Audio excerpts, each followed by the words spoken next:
مرد کو بنانے کے لیے مٹی فرشتوں کے ذریعے اللہ نے زمین سے منگوائی،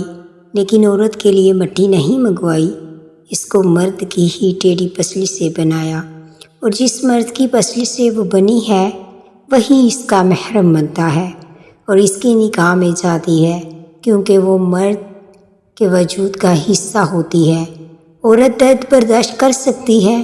مگر توہین نہیں۔ آنسو اس کے تکلیف میں اتنے نہیں نکلتے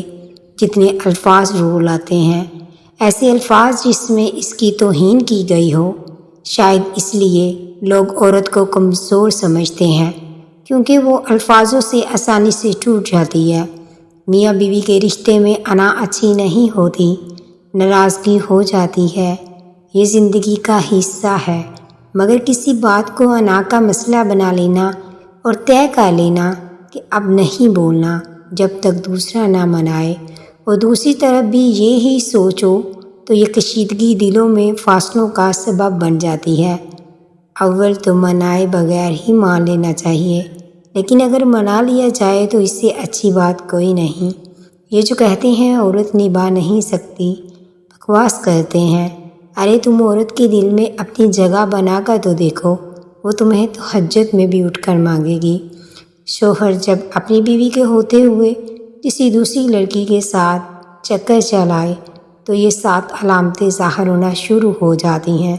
نمبر 1، اگر آپ کا شوہر آپ کے فون کے جوابات یا میسیجز کے رپلائی بنسبت پہلے سے کم دینے لگے،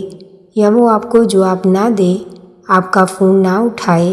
یا اس کا فون بنسبت پہلے سے زیادہ مصروف یا بند ہونے لگے، اور آپ کو یہ وجہ بتائے کہ میں مصروف ہوں، یہ کہے کہ مجھے فون نہ کیا کرو، میں کام میں بیزی ہوتا ہوں، اور آپ کو لگے کہ وہ آپ سے کچھ چھپوا رہا ہے، تو سمجھ جائیں یہ خطرے کی پہلی گھنٹی ہے جو آپ کی ہنسی مسکراتی زندگی میں بج چکی ہے۔ نمبر 2، جب وہ مرد گھر دیر سے آنے لگے اور آپ کو یہ جواب دے کہ میں مصروف تھا، ٹریفک جام تھا، کیا میں اپنے دوستوں کو ٹائم نہ دوں، میرے پاس کوئی دوسرا کام نہیں ہے، آج کل میں اوور ٹائم کر رہا ہوں، یہ کام بڑھ چکا ہے، آفس میں آپ کو یقین دکھانا چاہتا ہوں، معاملہ کیا ہے، جو وہ وجہ بتائے، اس کی جانکاری حاصل کریں کہ اس کی اس بات میں کتنی حقیقت ہے، وہ کتنا سچ کہہ رہا ہے۔ نمبر 3، جب وہ گھر میں آتے ہی جتنا جلدی ممکن ہو کپڑے تبدیل کرنے لگ جائے، اس کا مطلب بھی واضح ہے، وہ کسی کے ساتھ وقت گزار کے آیا ہے۔ اس کے لیے آپ کی وضاحت طلب کرنے پر وہ کہے گا کہ آج کل صفائی کا ناقص انتظام ہے، یا باہر بہت گرمی ہے، یا بے چینی ہو رہی ہے، کپڑے خراب ہو گئے ہیں، اور ایسا اکثر ہونے لگے اور آپ اس کی یہ روٹین کچھ عجیب سی لگے تو یہ تیسری گھنٹی ہے جس کے لیے آپ کو تیار ہو جانا چاہیے۔ نمبر 4، جب آپ کا ساتھ ہوں وہ آپ کو پہلے کی طرح نہ دیکھتا ہو جیسا کہ شوہر اپنی بیوی کو دیکھتا ہے، جب وہ آپ کے ساتھ ہو کر بھی آپ کے ساتھ نہ ہو، آپ کو کچھ اکھڑا اکھڑا دکھائی دے، جب وہ گھر آ کر یا آپ کے ساتھ ہوتے ہوئے بھی موبائل میں لگ جائے اور اس کی یہ روٹین پہلے سے بالکل مختلف ہو، تو یہ خطرے کی چوتھی گھنٹی ہے۔ نمبر 5، جب آپ کی توجہ میں نمایاں کمی نظر آنے لگے، جب آپ دیکھیں کہ وہ آپ کو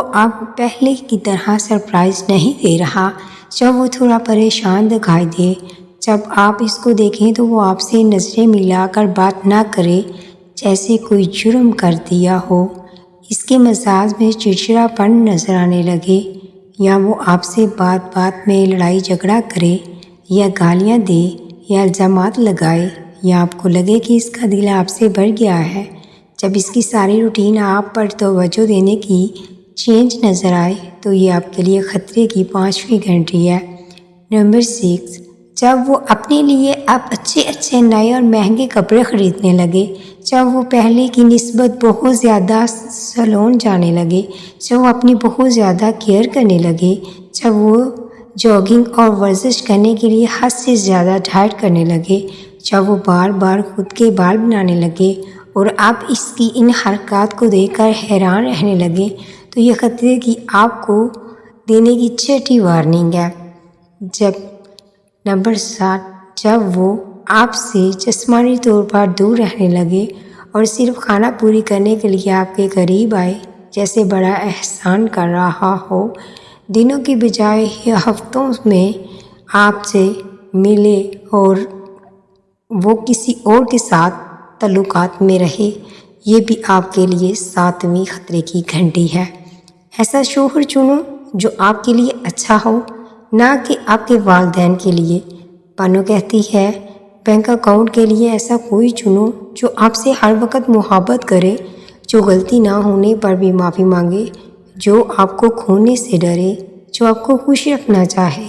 جو کبھی بھی رشتہ ختم نہ کرے۔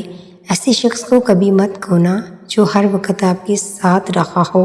محبت کا اظہار کیا ہو، ورنہ زندگی بھر کہیں سکون نہیں ملے گا۔ بانو کہتی ہیں، زندگی میں اکثر ہم سفر چننے کا اختیار ملا تو صرف اس کی خوبصورتی پر نہ جانا، بلکہ ایک میچور انسان کا انتخاب کرنا، وہ انسان جسے صحیح غلط کا پتہ ہو، جو جانتا ہو کہ آپ کو اچھا برا کیا لگتا ہے،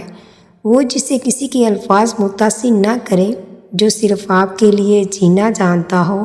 جو بکردار ہو، جو آپ کے لیے دنیا سے لڑ سکے، جو آپ کو سنبھال سکے، جو ہر حال میں آپ کا ہو، آپ کے ساتھ ہو۔ ایک ذمہ دار عورت ایک خوبصورت عورت سے بہترین ہے۔ بانو قدسیہ کہتی ہیں، جو انسان کسی کو استعمال کر کے اور اس کے ساتھ محبت دکھا کر پھر مجبوری کا بہانہ بنا کر دھوکہ دے کر اسے چھوڑتا ہے،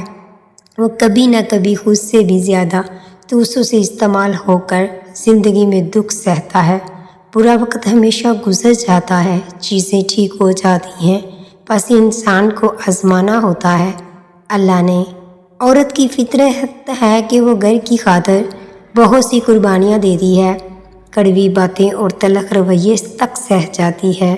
مگر جب اس کا ہم سفر ہی اس کو نظر انداز کر دے تو وہ اندر سے ٹوٹ جاتی ہے۔